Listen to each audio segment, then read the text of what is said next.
नमस्कार। हिंदू धर्म का महान ग्रंथ महाभारत ज्ञान का विशाल भंडार है। इस ज्ञान के भंडार को हम महाभारत का महापर्व नामक श्रृंखला के रूप में पिरोकर आपके समक्ष लाए हैं। सीखने, समझने और जीवन को उचित दिशा में ले जाने के लिए इस ज्ञान गंगा की रचना की गई है। इस प्रयास में आपका स्वागत करते हुए मुझे हार्दिक प्रसन्नता हो रही है। इसमें मैं योगिता पंत, मार्गदर्शक, गुरु एवं हिंदू विचारक अनिल चावला जी के सम्मुख कुछ जिज्ञासाएं प्रकट करूंगी और वे समाधान करेंगे। आइए, बुद्धि और विवेक के देवता विघ्नहर्ता गणेश, देवी सरस्वती, द्वापायन कृष्ण और वासुदेव कृष्ण को सादर नमन कर इस वार्तालाप का आनंद लें। अनिल जी, बहुत बहुत स्वागत है आपका। नमस्कार। अनिल जी, हमारे एक श्रोता ने प्रश्न पूछा है। वो कहते हैं कि एक ओर तो आप कहते हैं कि हिंदू धर्म में जाति व्यवस्था नहीं है, और दूसरी ओर आप कहते हैं कि विदुर एक ब्राह्मण थे और उनकी माता शूद्र थी। तो यानी आप वर्ण व्यवस्था के बारे में बात करते हैं, वर्ण विभाजन के बारे में बात करते हैं कि ब्राह्मण थे, क्षत्रिय थे और शूद्र इत्यादि थे। तो इसमें विरोधाभास नहीं है क्या? नहीं, विरोधाभास नहीं है। इसको समझने की आवश्यकता है। आजकल जैसे अलग अलग लोग काम करते हैं। जी। कोई मजदूर है, कोई किसान है, कोई वकील है, कोई डॉक्टर है, कोई सरकारी कर्मचारी है। जी। कार्य का विभाजन है। जी। पर हमें मालूम है कि यदि किसान का बेटा वकील बनना चाहे तो बन सकता, और वकील का बेटा किसान बनना चाहे तो वो भी बन सकता। जी। तो ये ऐसा नहीं है कि अगर माता ये है या पिता ये है तो बेटा ये होगा, ये आवश्यकता नहीं। तो वर्ण व्यवस्था और जाति व्यवस्था में जो अंतर है, जब केवल कार्य के अनुसार या प्रकृति के अनुसार या श्रम के अनुसार आप विभाजन करते हो, कार्य का विभाजन करते हो, तो उसमें कोई दिक्कत नहीं है। जो ज्यादा विद्वान है, जो पढ़ा लिखा है, वो ब्राह्मण है, जो सैनिक का काम कर रहा है वो क्षत्रिय है, इसमें कोई दिक्कत नहीं है। दिक्कत कहाँ शुरू होती है? वर्ण व्यवस्था, जाति व्यवस्था कब बन जाती है? जब हम ये कहने लगते हैं कि ब्राह्मण का बेटा तो ब्राह्मण ही है और शूद्र का बेटा तो शूद्र ही रहेगा, ब्राह्मण नहीं हो सकता। हम जब इस तरह की दीवारें खड़ी कर देते हैं तो ये जाति व्यवस्था बन जाती है, और वो बहुत गलत है।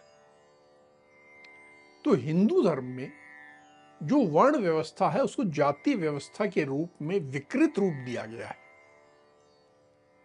हम मानते हैं कि हाँ, वर्ण व्यवस्था थी, जी। उसमें कोई आपत्ति भी नहीं है, क्योंकि वो कर्म का विभाजन है, वो प्रकृति के अनुसार विभाजन है। और हम देख रहे हैं कि शूद्र का बेटा ब्राह्मण है, जी। और हम ये भी देख रहे हैं कि छुआछूत नहीं है। शूद्र का बेटा जो ब्राह्मण है और जो क्षत्रिय है वो भाई भाई हैं, जी। एक साथ शिक्षा ले रहे हैं, एक साथ उनके संस्कार हो रहे हैं, एक साथ भोजन कर रहे हैं। तो इसमें छुआछूत नहीं, केवल कार्य का विभाजन है। जी, भेदभाव नहीं है। भेदभाव नहीं। जैसे आज वकील और डॉक्टर साथ बैठ के खाना खाते हैं, जी। वकील है, किसान है, सैनिक है, तो इनमें कोई छुआछूत तो नहीं है। जी। और ना ऐसा है कि ये सैनिक का बेटा वकील नहीं बन सकता, ऐसा नहीं है। तो वैसे ही जो पहले वर्ण व्यवस्था है वो केवल कार्य विभाजन है, उसमें जन्म के अनुसार कि इसका बेटा यही होगा ये नहीं है। इसलिए जाति व्यवस्था बिल्कुल नहीं है, वर्ण विभाजन है। जी। पर वो पूरा परिवार एक ही वर्ण का होगा ऐसा नहीं है। एक परिवार में अलग अलग वर्ण के लोग हो सकते हैं। जी। तो इसलिए वर्ण व्यवस्था को जब हम उस रूप में समझेंगे तो उसमें बुराई भी नहीं है, और उसको एक स्वस्थ कार्य विभाजन समाज के संचालन के लिए किया गया, जो जैसे आज किया जाता है वैसा ही है। तो इसमें कोई विरोधाभास नहीं है, इसको ठीक से समझने की आवश्यकता है। बस इतना ध्यान रहे कि हम वर्ण को जाति ना समझें। जी, अनिल जी आपने बहुत अच्छे तरीके से समझाया। अब पिछली बार आपने बताया था कि भीष्म ने 3 कन्याओं का उल्लेख किया था, जिसमें से गांधारी का विवाह धृतराष्ट्र के साथ हो गया था। एक अन्य कन्या कुंती या कहें प्रथा का उल्लेख भी किया था। तो क्या उसका विवाह किसी राजकुमार के साथ हुआ? हाँ, जिसका तुम उल्लेख कर रही हो, प्रथा, वे वास्तव में शूरसेन की बेटी थी। शूरसेन कौन? ये वसुदेव के पिताजी। वसुदेव यानी जो हम वासुदेव कृष्ण कहते हैं, जी, जी। तो ये वासुदेव कृष्ण की बुआ लगी, जी, शूरसेन की बेटी होने के नाते। जी, शूरसेन यादवों के राजा थे, बहुत शक्तिशाली थे। जी, और दूसरी ओर ये कन्या शूरसेन ने कुंती भोज को दे रखी थी। जी, तो एक कुंती भोज की बेटी के रूप में पल रही थी। अर्थात इस कन्या के 2 पिता थे, एक शूरसेन जिनकी ये औरस पुत्री थी, जी, और दूसरे कुंती भोज जिनकी भी पुत्री थी। एक बहुत महत्वपूर्ण बात यहां समझाने की है कि आज हम हर चीज में एक अधिकार चाहते हैं। बेटे का एक ही पिता हो सकता है, एक ही माता हो सकती है। ऐसा एकाधिकार किसी की 2 माता हों, 2 पिता हों, ये समझ में नहीं आता हमें। पर उस समय ये बड़ी सहज थी, और आज से कुछ वर्ष पहले तक भारतीय समाज में बड़ी सहज बात होती थी। और कुंती क्योंकि इतने ताकतवर 2 राज परिवारों से जुड़ी थी, तो भीष्म भी जैसा उन्होंने बाकी जगह किया, गांधार में किया, वैसा नहीं कर सकते थे। उन्होंने संदेश भेजा, जी, और राजा कुंती भोज ने कहा कि हाँ, आपका संदेश मैंने सुन लिया। मुझे बहुत से राजाओं के ऐसे संदेश आए हैं, और इन सब संदेशों को का मैं सम्मान करता हूं। तो जितने भी राजाओं के ऐसे संदेश आए हैं, जी, मैं सारे राजाओं को बुला लेता हूं, और मेरी पुत्री कुंती जिसको चुन लेगी मुझे वो स्वीकार है। यानी एक स्वयंवर का आयोजन कर लेता हूं। जी, अब ये देखिए, 2 राजाओं की पुत्री, दोनों बड़े सशक्त। तो यहां जोर जबरदस्ती वाली बात नहीं थी। जी। उनको डर नहीं था कि हस्तिनापुर हम पर आक्रमण कर देगा, और विश्वास था कि आक्रमण करेगा तो हम सामना करना जानते हैं, क्योंकि 2 राजा मिलकर के सामना कर सकते हैं। हम कर लेंगे, तो इसलिए कोई डर नहीं था, बड़ी मजबूती से खड़े थे। जी, तो भीष्म को भी यह शर्त स्वीकार करनी पड़ी कि ठीक है, आप स्वयंवर करिए। जी, और उन्होंने महाराज पांडु को उस स्वयंवर में भेज दिया। स्वयंवर में सारे राजा बैठे थे। जो राजकुमारी कुंती वहां आई, उन्होंने सारे राजाओं को देखा, और उन सब में देख के जब उसने भरत वंश शिरोमणि महाराज पांडु को देखा, जी, तो उनका रूप, उनका जो चेहरे की रौनक थी, प्रभा थी, एक जैसे आज ऑरा कहते हैं, उसको हिंदी में प्रभा कहा जाता है, जी, तो वो देखा। उनका जो एक पूरा शरीर का सौष्ठव था, सब देख के कुंती उन पे मोहित हो गई। उसे ऐसा लगा कि ये जितने राजा बैठे हैं, जी, ये तो जैसे इंद्र की सभा है, और इसमें इंद्र तो महाराज पांडु ही है। कुंती का मन मोहित हो गया, एकदम चित्त चंचल हो गया। संस्कृत के ग्रंथों में कहा जाता है कि उसका काम भाव जागृत हो गया, क्यों उसको पसंद आ गए। तो बड़े लजाते हुए जो जी, उसने वरमाला थी वह जाके महाराज पांडु के गले में डाल दी। बाकी जितने राजा आए थे जी, वहां पर कोई किसी की इतनी क्षमता नहीं थी कि वहां पर कोई गड़बड़ करता, जी क्योंकि एक और राजा कुंती भोज अपने आप में शक्तिशाली, महाराज पांडु हस्तिनापुर शक्तिशाली, शूरसेन जी सब अपने आप चले गए, और ये कुंती और पांडु का जी विवाह तय हो गया, और कुंती जो है वो जो हस्तिनापुर से पूरा दल आया था जी जी उनके साथ रवाना होकर हस्तिनापुर पहुंच गई। जी। भीष्म ने एक अन्य कन्या माद्री का भी उल्लेख किया था, तो उनका विवाह तो विदुर के साथ हुआ होगा? नहीं, ये एक बड़ी साधारण बात लगती है कि तीसरी कन्या का विवाह तीसरे राजकुमार से होना चाहिए था, जी जी लेकिन भीष्म का ऐसा सोचना था जी कि राजा की 2 रानियां तो होनी ही चाहिए कम से कम, और जो तीसरी कन्या जो उनके दिमाग में थी जी माद्री नाम की, जी जी तो वो मद्र राज की राजकुमारी थी। जी तो उन्होंने ये सोचा कि पांडु का विवाह माद्री से कराया जाए। जी तो अब प्रस्ताव देने के लिए भीष्म ने अपने साथ कुछ ब्राह्मण लिए जी और एक पूरी विशाल सेना ले ली।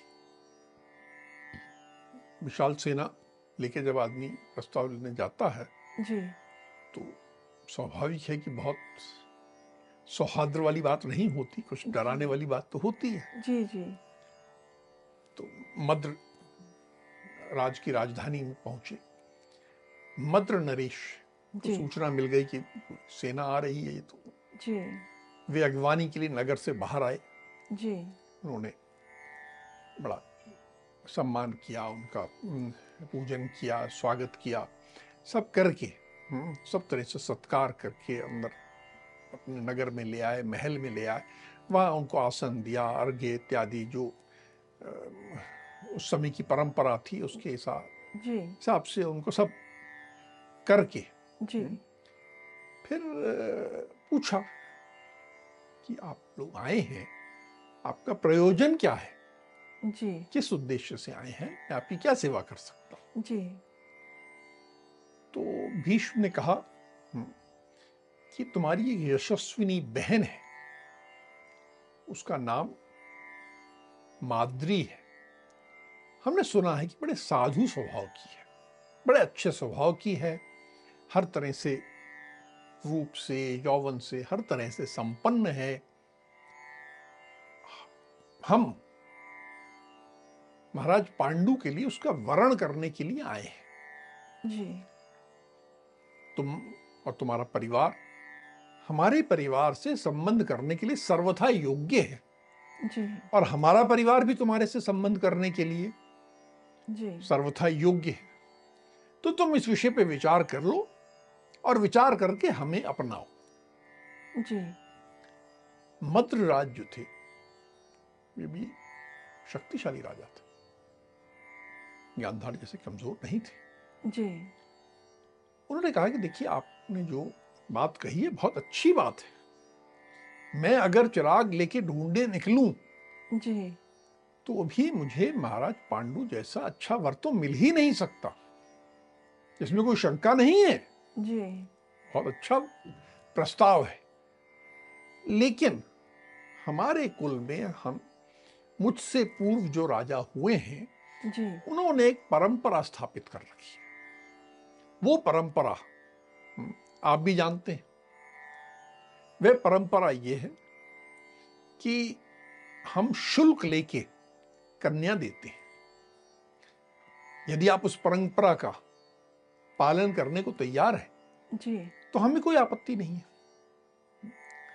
हमको और बिना शुल्क लिए हम कन्या नहीं देंगे, क्योंकि हमारे परिवार की यही परंपरा है। ये सही है गलत है मैं इस विषय में बहस नहीं करना चाहता आपसे, जी पर ये हमारी परंपरा है, तो आप इसके हिसाब से बताइए। जी हस्तिनापुर के पास धन की सब तरह के, चाहे गाय हों, चाहे हाथी हों, घोड़े हों, कोई कमी नहीं थी। उन्होंने कहा ठीक है, हमें ये जो आप कह रहे हैं ये स्वीकार है।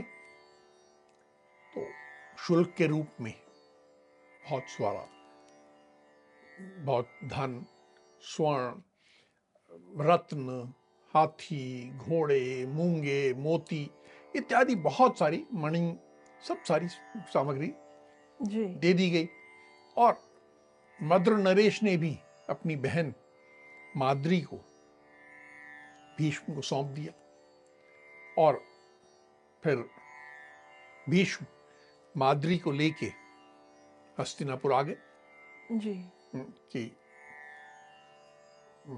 हस्तिनापुर में आके माद्री और महाराज पांडु का विवाह संपन्न कराया गया। जी। महाराज पांडु के 2 विवाह हो गए, तो क्या वे भी अपने पिता विचित्रवीर्य की तरह भोग विलास में डूब गए? नहीं, वो उनके 2 विवाह हुए, ये सच है। पता नहीं, शायद उन्होंने अपने पिता की जो गलती है उससे कुछ सीख लिया। जी तो 1 माह तक उन्होंने वैवाहिक जीवन का आनंद लिया, जिसे हम आज की भाषा में कहते हैं ना कि हनीमून पीरियड। जी तो उन्होंने हनीमून पीरियड का आनंद लिया। उन्होंने 1 माह तक, यानी 30 रात्रियों तक विहार किया। उसके बाद उन्होंने अपनी पत्नियों को महल में छोड़ा, बाहर निकल आए, अपने साथ एक विशाल सेना ली और कूच पर निकल गए।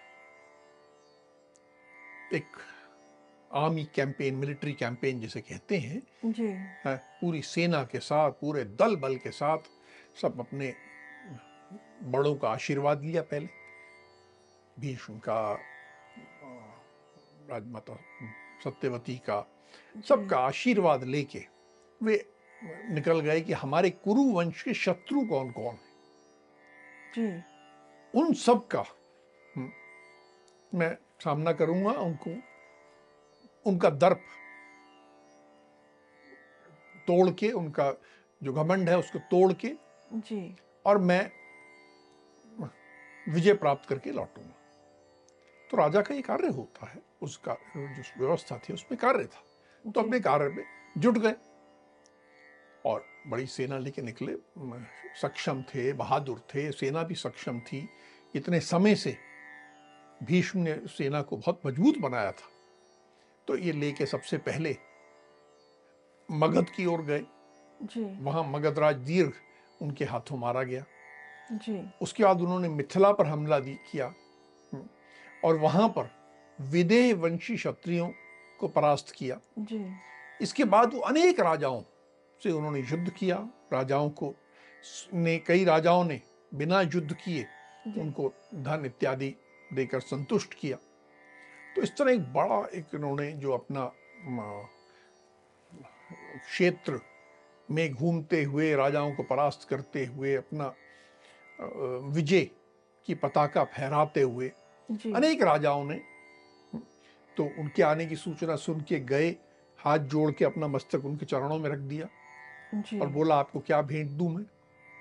और इस तरह करके उनको एक महाराज के रूप में, अभी तक उनकी महाराज के रूप में कोई पराक्रम नहीं था, जी तो अब उन्होंने वो पराक्रम करके स्थापित किया जी और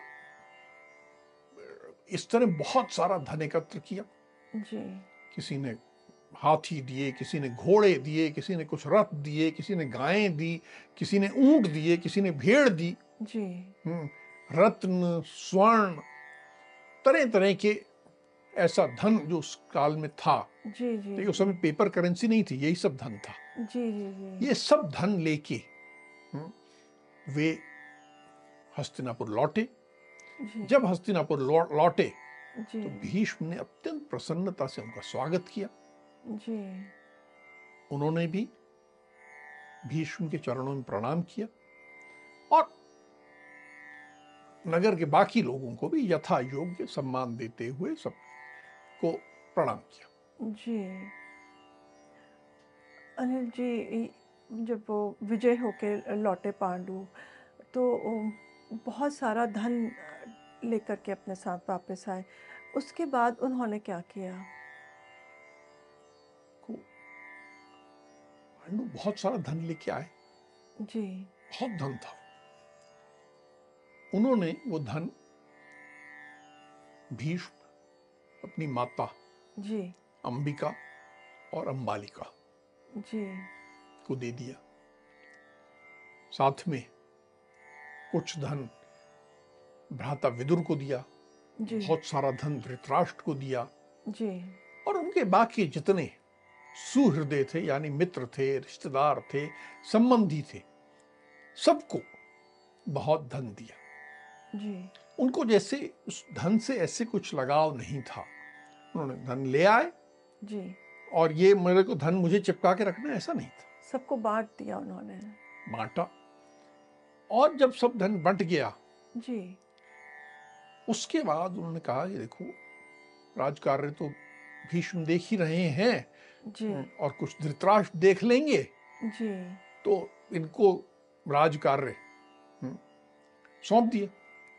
जी और उनको शौक था, हमेशा एक बहुत बड़ा शौक था, वो था शिकार करने का। तो उन्होंने कुंती और माद्री को, दोनों अपनी पत्नियों को साथ लिया जी और अब निकल गए कि अब तो मैं शिकार में ही अपना समय गुजारूंगा, अब तो मैं मजे करूं। देखो, ये जो वो वन में गए, जी जी इसमें और राम के वन गमन में जी बहुत बड़ा अंतर है। राम वन में गए थे एक वनवासी के रूप में। जी उन्होंने वलकल, चीर, मृगचर्म ऐसे वस्त्र पहने थे और जो कुछ वन दे रहा था जी उसको खाके गुजारा किया था। जी लेकिन ये ऐसा नहीं था। ये तो एक राजा शिकार का अपना शौक पूरा करने जा रहा था। जैसे आजकल लोग पिकनिक पे जाते हैं, जी जी तो ये बहुत एक्सटेंडेड, लंबी चलने वाली पिकनिक थी जिसमें वो मजे कर रहे थे। जगह जगह वनवासी उनका स्वागत करते थे, एक राजा आया है, जी और वो जगह जगह अपना शिकार का आनंद लेते थे। लंबा चले जा रहे हैं, जी उनकी जो आवश्यकताएं होती थी, भोजन की, वस्त्र की, आभूषण की, जी जी तो धृतराष्ट्र जहां भी वो होते वहां पर गाड़ियों से सब सामग्री पहुंच जाती और उनको कोई पेड़ से फल तोड़ के खाने की आवश्यकता नहीं थी। जी जी सब कुछ हस्तिनापुर से आता था और जो आ रहा था जी उसके आधार पे वो अपना मजा कर रहे थे। उनको कोई परेशानी नहीं, उन्होंने इतना कमा लिया था, सबको बांट दिया था और धन आ रहा था और धन से वो मजे कर रहे थे। ये एक उन्होंने अपने जीवन का शैली बना ली। जी अब इस विषय पे हमें कुछ समझने की आवश्यकता है कि यहां पर जो महाराज पांडु ने एक बहुत बड़ी गलती की, जी अपने जीवन की सबसे बड़ी गलती है, उनका एक दोष है। एक राजा में क्या क्या दोष हो सकते हैं, इसकी तुम्हें याद होगा हमने चर्चा की थी जब हम वाल्मीकि रामायण के राम पे चर्चा कर रहे थे। तो प्रकरण क्रमांक 28 यानी 28 में जी प्रभु राम अपने भाई भरत को पूछ रहे हैं। भरत उनसे मिलने वन में आए हैं जी और उनसे पूछ रहे हैं कि तुम में ये दोष तो नहीं है, ये दोष तो नहीं है, ये दोष तो नहीं। 14 दोष उन्होंने बताए थे जी कि राजाओं में ये दोष होते हैं। तो एक बहुत बड़ा दोष बताया था, प्रमाद।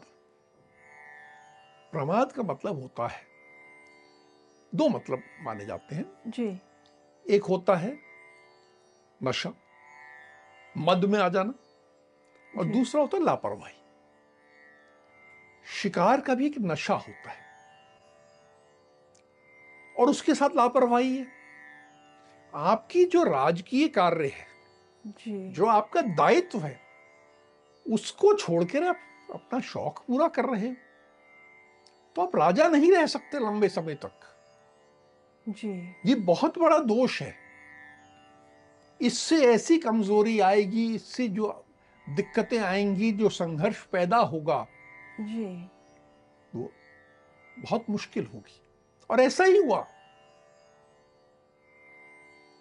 पीछे जी धृतराष्ट्र स्वयं को राजा मानने लगे।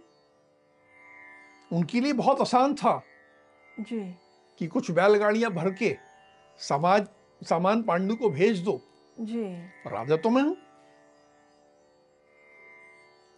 तो ये पांडु की जो ये गलती थी, महाराज पांडु की, जी ये बहुत बड़ी गलती थी।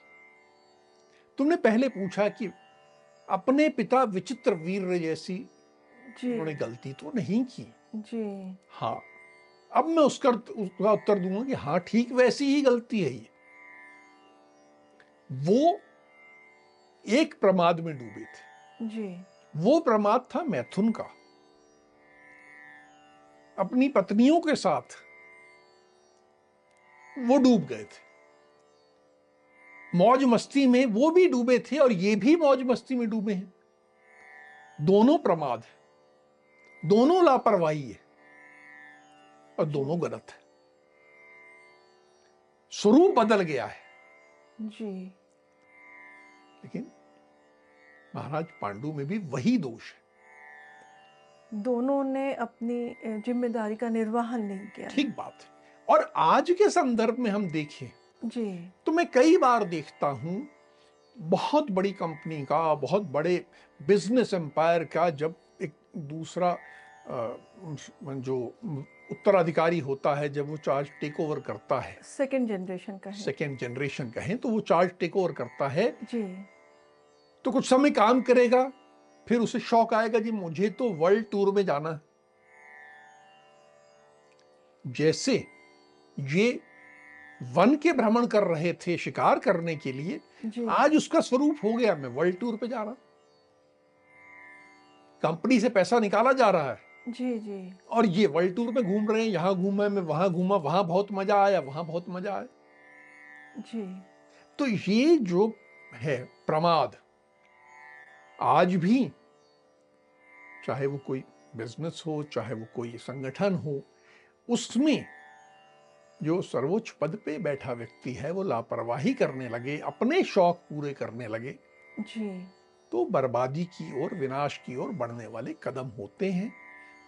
और महाराज पांडु ने वही गलती करी जी और उसके कारण बहुत बड़ा विनाश की पटकथा उन्होंने स्वयं अपने हाथ से लिख दी। जी अनिल जी, आपने महाराज पांडु और धृतराष्ट्र के विवाह के बारे में बताया। बुद्धिमान विदुर का भी तो विवाह हुआ होगा। हाँ, भीष्म को तीनों की चिंता थी। जी उन्होंने विदुर के बारे में भी सोचा। हाँ, इसके बारे में बहुत ज्यादा विवरण महाभारत में नहीं है, जी पर एक राजा देवक थे, जी उनकी पुत्री के बारे में भीष्म को जानकारी मिली कि वो बहुत बुद्धिमान है, जी बहुत सुंदर है, रूप से भी संपन्न है, गुणों से भी संपन्न है जी और बिल्कुल उपयुक्त होगी। तो भीष्म राजा देवक के यहाँ गए, उसे लेके आए और विदुर और देवक की पुत्री का जी उन्होंने विवाह संपन्न कराया। जी अनिल जी, धृतराष्ट्र, पांडु और विदुर का विवाह हो चुका है और कुल मिलाकर के 4 पत्नियां, अर्थात कहें तो 4 बहुएं घर में आ गई हैं। इन सबके बीच तथा इनके बच्चों के आपस में संबंध कैसे होते हैं, वो आने वाली कड़ियों में हम आपसे जानेंगे। अब हम आज की चर्चा को यही विराम देते हैं। अगली कड़ी में महाभारत के महापर्व से जुड़े कुछ मार्गदर्शक प्रसंगों के साथ हम दोनों फिर उपस्थित होंगे। राम राम। राम राम।